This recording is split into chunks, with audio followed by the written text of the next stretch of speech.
Good morning student. আমরা construction and disaster ম্যানেজমেন্টের class করছিলাম, তো সেখানে আমরা লাস্ট দিন করেছিলাম কস্ট ম্যানেজমেন্ট।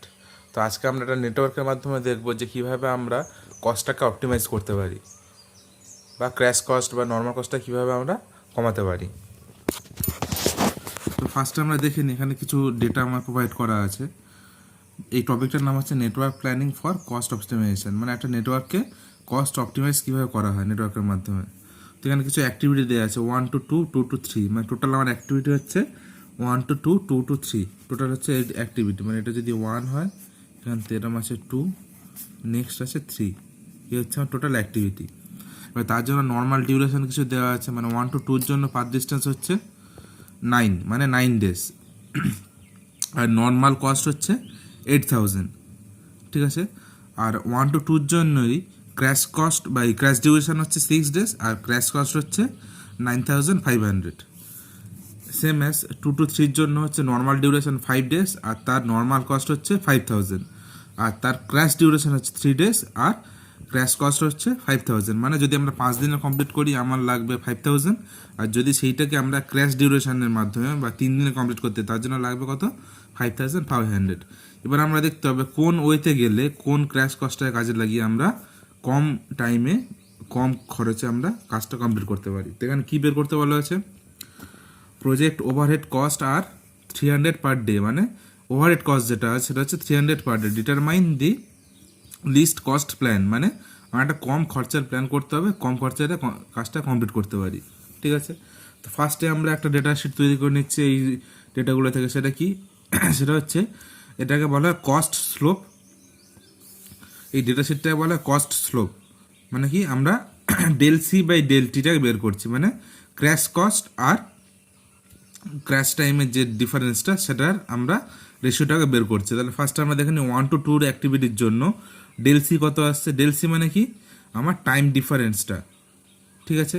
টাইম ডিফারেন্স এখানে এই আমার কস্ট ডিফারেন্সটা এখানে কত আসছে? আমার নর্মাল কস্ট ছিল কত? 8000, আর ক্র্যাশ কস্ট ছিল কত? 9500। তাহলে আমার ডিফারেন্স কত আসছে? ডিফারেন্স আসছে এখানে 1500, ঠিক আছে। আর টাইমের ডিফারেন্স কত নর্মাল টাইম আর ক্র্যাশ টাইমের মধ্যে? ক্র্যাশ ডিউরেশন ছিল এখানে 6, আর নর্মাল ডিউরেশন ছিল 9। তাহলে এখানে ডিফারেন্স হলো কত? 9 - 6 মানে 3 days, ঠিক আছে।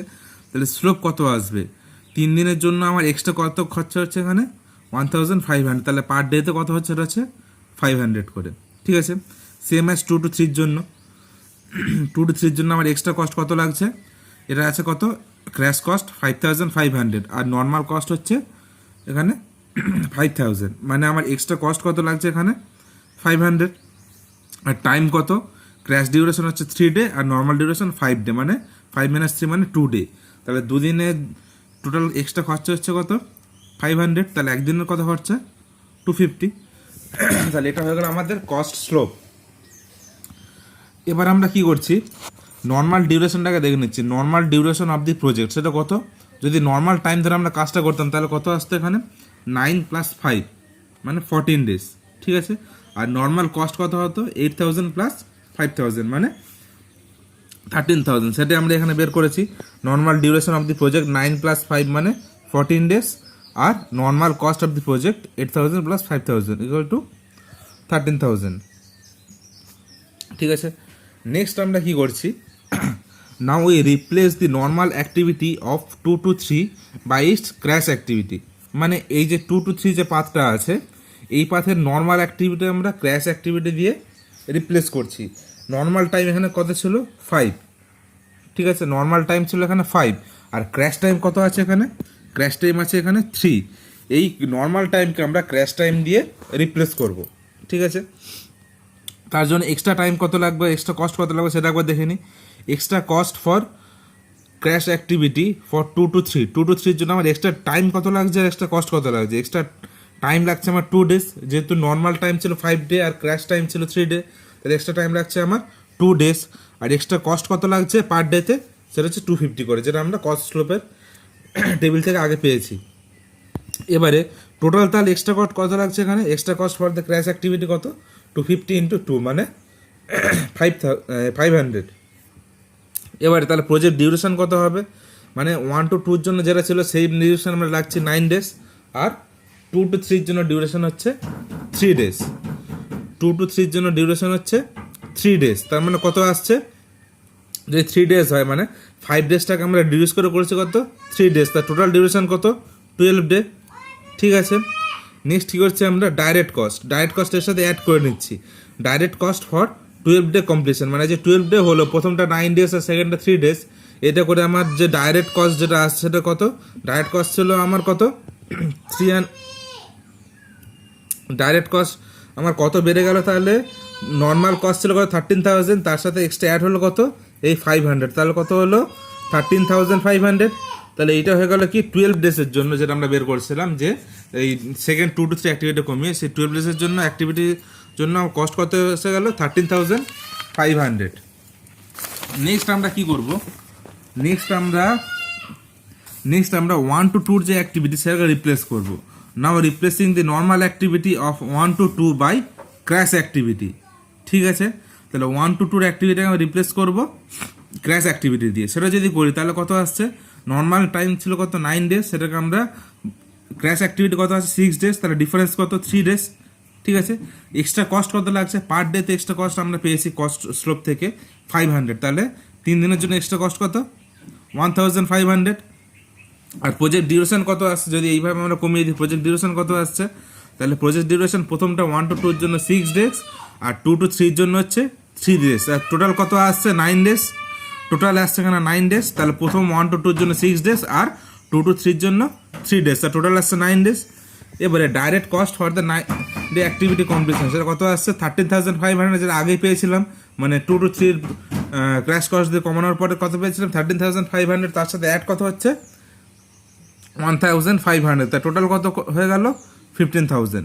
তাহলে 15,000 হয়ে গেল যদি আমরা দুটোকেই মানে 1 to 2 পাথ আর 2 to 3 পাথ দুটোর পাথকে যদি আমরা কমিয়ে দিই ক্র্যাশ অ্যাক্টিভিটি দিয়ে, তাহলে আমার টোটাল খরচা হচ্ছে কত 15,000।